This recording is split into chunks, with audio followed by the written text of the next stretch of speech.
Hi అండి అందరికీ welcome to my channel Chaitu's life style. ఇంకోసారి కొత్త వీడియోతో కాదు సరికొత్త రెసిపీతో మీ ముందుకు వచ్చేసాను. రెసిపీ పాతదే, కాకపోతే నేనే కొత్తగా చూపిస్తాను అనమాట. ఈ సమ్మర్లో ది బెస్ట్ రెసిపీ. మన కిచెన్లో ఎక్కువ పని లేకుండా క్విక్గా అయిపోద్ది. ఇంట్లో వాళ్ళకి నచ్చుతుంది, హెల్త్ బెనిఫిట్స్ కూడా ఉంటాయి, చలవ చేస్తుంది. కాబట్టి అదేంటో తెలుసా? మజ్జిగ చారు. ఇంట్లో కర్డ్ ఎక్కువ ఉన్నప్పుడు ఇంకా పులిసిపోద్ది కదా ఎక్కువ డేస్ ఉంటే. సో అలా కాకుండా మజ్జిగ చారు చేసేసుకోండి.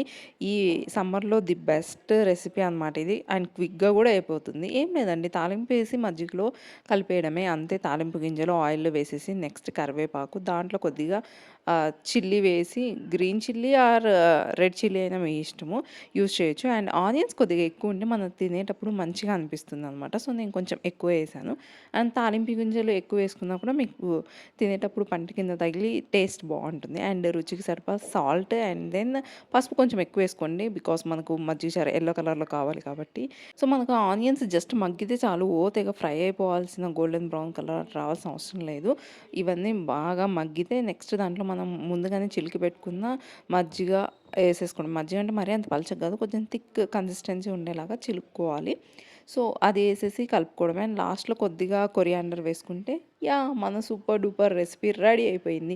ఈజీగా చేసుకోవచ్చు అండ్ క్విక్గా అయిపోతుంది. హెల్త్ బెనిఫిట్స్ కూడా ఉంటాయి. మజ్జిగ పెరుగు డైరెక్ట్ తినలేని వాళ్ళు ఈ రెసిపీ ఒకసారి ట్రై చేయండి, చెప్తా, సూపర్ ఉంటుంది. అండ్ హాస్టల్లో ఉన్న వాళ్ళు కూడా చేసుకోవచ్చు అండి. కెటిల్లో ఈజీగా తాలింపు వేసి మీరు మిక్స్ చేసేసుకోవచ్చు. రెసిపీ నచ్చిందా? ఇది మీ ఫ్రెండ్స్ అండ్ ఫ్యామిలీతో కూడా షేర్ చేయండి, వాళ్ళు కూడా చేసుకోవాలి కదా. మీరైతే సబ్స్క్రైబ్ చేయండి.